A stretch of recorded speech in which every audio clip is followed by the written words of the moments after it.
চলমান বিপিএলে ফিক্সিংয়ের অভিযোগে নাম এসেছে এনামুল হক বিজয়ের। এ বিষয়ে বিভিন্ন সংবাদ মাধ্যমে খবর আসার পর বিজয়ের দেশ থেকে নিষেধাজ্ঞার খবরও প্রচারিত হয়েছে। তবে নিজের বিরুদ্ধে এসব অভিযোগ পুরোপুরি মিথ্যা বলে দাবি করেছেন বিজয়। বিজয়ের জন্য এটি ছিল একটি অনাকাঙ্ক্ষিত পরিস্থিতি। তিনি নিজের অবস্থান স্পষ্ট করেছেন এবং এই বিষয়ে তার প্রতিক্রিয়া জানিয়ে বলেছেন, এই অভিযোগগুলো সম্পূর্ণ মিথ্যা। আমি বিব্রত, কষ্ট পাচ্ছি। এত বছর ধরে ক্রিকেট খেলে আসছি, বিপিএলের সম্মানের সঙ্গে খেলছি, বাংলাদেশ দলকে প্রতিনিধিত্ব করছি। আমার যদি কোনো ভুল হয়ে থাকে আমি সেটা শুনতে রাজি, কিন্তু এসব মিথ্যা খবর সত্যি নয়। বিজয়ের কথায় যতটা কষ্টকর এই পরিস্থিতি ততটাই অবাকও হচ্ছে। আমাদের মিডিয়া কোনো একজন মানুষকে হেয় করতে মজা পাচ্ছে সেটা আমি বুঝতে পারছি না। প্রত্যেক মানুষের পরিবার, বন্ধু আছে, তারা দেখে। এসব খবর প্রচার করে আসলে কী লাভ?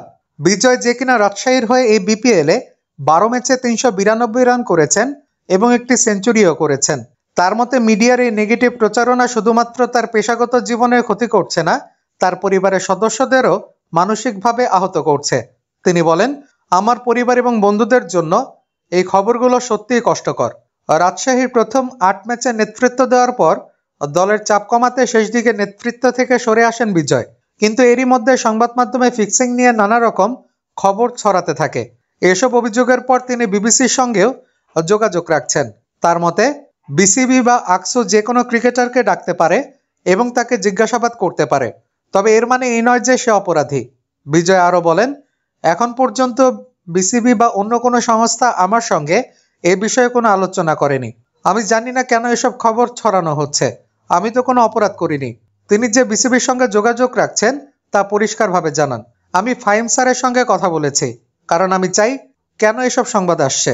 এদিকে বিজয়ের দেশ থেকে নিষেধাজ্ঞা সংক্রান্ত খবরও তিনি বিভ্রান্ত। বিজয় জানান, কেউ আমাকে কিছু জানায়নি, আমার কাছে কোনো নির্দেশনা আসেনি। আমি আসলে অবাক হয়ে দেখছি এসব কেন হচ্ছে। বিজয় বলছেন, এটা ষড়যন্ত্র না, কোনো প্ল্যান, এটা আমি বুঝতে পারছি না। যে কোনো কারণে কেন এসব করা হচ্ছে সেটা আমি জানি না। আর যদি কেউ বলতো তাহলে অন্তত বুঝতে পারতাম। বিজয় জানান, তিনি আইনগত পদক্ষেপ নিতে প্রস্তুত। শুক্র শনিবার তো ছুটি ছিল, তাই আইনগত ব্যবস্থা নিতে সময় পাচ্ছিলাম না। তবে এখন রবিবার পর্যন্ত অপেক্ষা করতে হচ্ছে। আমি এখন আইনজীবীর সঙ্গে কথা বলবো এবং বড় একটি পদক্ষেপ নেব। এসব নেগেটিভ সংবাদ মাধ্যমগুলোর কারণে একে পজিটিভ করা অনেক কঠিন হবে, তাই আমার পক্ষে বিষয়টি ক্লিয়ার করা অত্যন্ত জরুরি। তিনি আরও যোগ করেন, মিডিয়া যখন নেগেটিভ খবর প্রচার করে তখন সেটা মানুষের মধ্যে প্রথমে থাকে।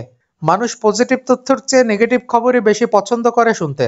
তাই বিজয়ের কাছে এখন সবচেয়ে বড় প্রয়োজন হচ্ছে তার অবস্থান পরিষ্কার করা, যাতে কোনো ভুল বোঝাবুঝি না হয়। এদিকে বিজয়ের ফিক্সিংয়ের সাথে কোনো সম্পর্ক নেই বলে দাবি করলেও তার মানসিক অবস্থা বেশ খারাপ হয়ে পড়েছে। তিনি বলেন, এভাবে যদি চলতে থাকে তবে ক্রিকেট এবং আমার ব্যক্তিগত জীবন কতটা ক্ষতিগ্রস্ত হতে পারে সেটা আমি জানি না। বিজয়ের এই খোলামেলা বক্তব্যের পর এখন ক্রিকেট প্রেমীরা প্রশ্ন তুলছে, মিডিয়াকে সত্যি সঠিক তথ্য প্রচার করছে? এর পেছনে কি কোনো ষড়যন্ত্র কাজ করছে? এবং বিসিবিকে শিগগিরই এ ব্যাপারে কোনো সিদ্ধান্ত নেবে? সময় বলে দেবে। এখন দেখার বিষয় হলো এই পরিস্থিতি থেকে বিজয় কিভাবে বেরিয়ে আসেন। সবকিছুই সময়ের ব্যাপার। বিজয়ের মতো একজন অভিজ্ঞ ক্রিকেটারের বিরুদ্ধে ওঠা অভিযোগ যদি সত্য না হয় তবে সেটা তার ব্যক্তিগত পেশাদার জীবনে বড় ধাক্কা দিতে পারে।